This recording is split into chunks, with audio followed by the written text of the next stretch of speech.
줄기세포라고 이야기를 듣고 오시면 무조건 결과가 좋다라고 생각하고 오시는 경우가 많은데요. 무조건 연골 재생술을 한다고 결과가 좋은 게 아니고 환자분이 갖고 있는 여러 가지 특징과 손상의 정도, 범위에 따라서 결과가 천차만별일 수 있기 때문에 여러 가지 조건을 주치의와 상의하셔서 적절한 수술 방법을 선택하시는 게 굉장히 중요하겠습니다.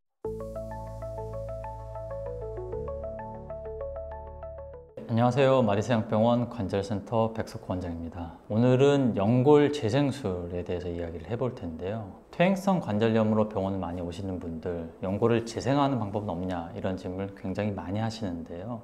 오늘 하나하나 알아보는 시간 갖도록 하겠습니다.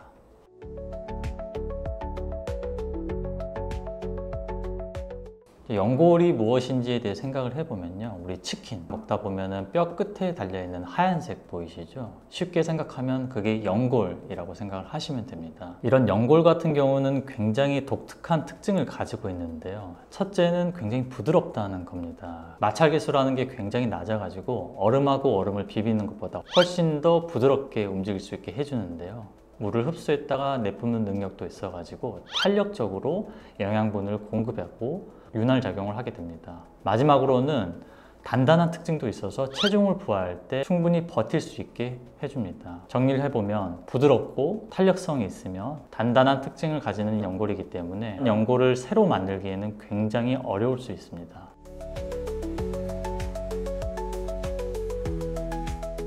이러한 연골을 재생하기에는 여러 가지 조건을 고민을 해봐야 되는데요.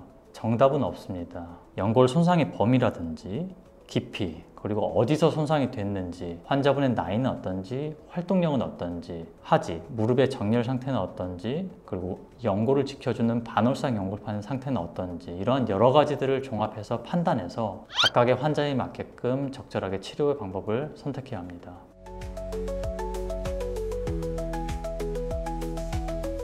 처음 고려할 사항은 이 손상의 크기입니다. 그림을 같이 보고 설명을 조금 드리면요, 이 그림에서 작은 크기의 연골 결손과 큰 크기의 연골 결손을 비교를 해보시면요, 우선 위쪽을 보면 이 부분이 연골이고 가운데가 비어있는 부분이 연골 결손 부분입니다. 여기는 비교적 작은 반면에 큰 크기의 연골 결손이 있는 부분은 이렇게 크게 나타나게 됩니다. 이 연골 결손 부위가 체중을 부하게 되면 크기가 작은 경우에는 이 주변의 건강한 연골 부위가 연골 재생술을 시행한 부위를 충분히 보호할 수가 있습니다. 반면에 연골 재생술을 시행한 주변부로 지지해줄 건강한 연골이 없기 때문에 연골 재생술을 시행하더라도 충분히 보호가 되지 못할 수가 있습니다. 따라서 연골 결손의 범위가 크면 클수록 정상적인 연골이 연골 재생술을 시행한 부위를 보호해주지 못하기 때문에 너무 연골 결손이 커지기 전에 적당한 치료 방법을 선택하는 게 굉장히 중요하겠습니다.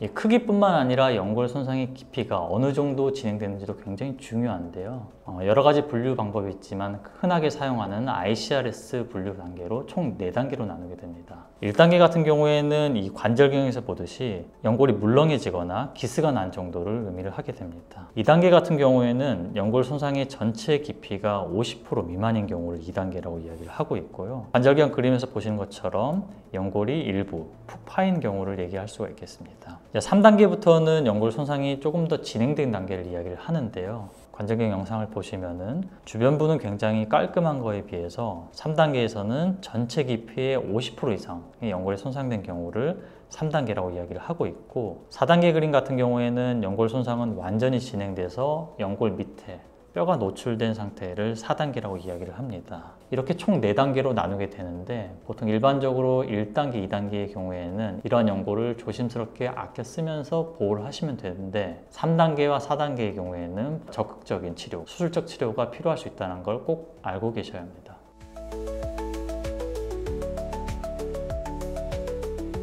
이 손상 위치도 치료 방법을 결정하는 데 굉장히 중요한 요소라고 할 수가 있는데요. 일반적으로 크게 3군데로 나눠보시면 될 것 같아요. 첫째는 대퇴골, 우리 허벅지 부위이고요. 두 번째는 정강이 부위, 경골 부위이고, 마지막은 무릎의 앞쪽 부위인 활차 부위로 나눠서 생각을 하시면 될 것 같습니다. 손상 위치를 나누는 것은 체중이 부하되냐 안 되냐에 따라서 구별을 하시면 되는데요. 대퇴부와 경골 부위는 우리가 걸어갈 때 체중이 부하되는 부위다 보니까 이 부위에 연골 재생술을 시행할 경우에는 체중 부하를 최대한 늦추는 게 치료 결과에 좋을 수가 있습니다. 반면에 활차 부위 같은 경우에는 체중이 부하되는 부위가 아니다 보니까 비교적 빠른 시일에 체중을 부하할 수 있는 반면에 관절 운동할 때 영향을 받기 때문에 최대한 관절 운동을 천천히 진행하는 게 중요합니다.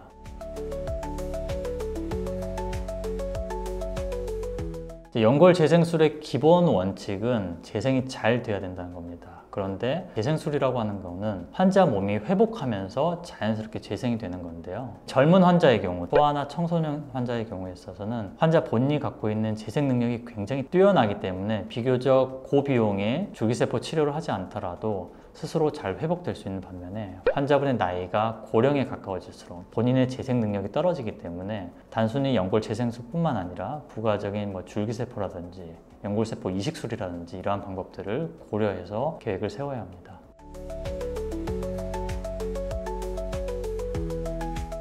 무릎 같은 경우는 상체와 다른 점이 뭐냐면 체중을 부하받는다라는 게 굉장히 큰 차이입니다. 그래서 체중을 부하를 받을 때 다리의 정렬 상태가 어떠냐에 따라서 수술의 결과가 크게 달라질 수가 있는데요. 곧은 다리인지 오다리인지 X자다리인지 잘 판단을 하셔야 되고, 단순히 연골이 결손되었다고 해서 연골 재생술을 해서 좋은 결과를 얻는다기보다는 오다리가 심하다든지 X자다리가 심한 경우에는 하재 정렬을 같이 교정을 해줘야지 연골 재생술의 효과를 크게 극대화할 수가 있습니다.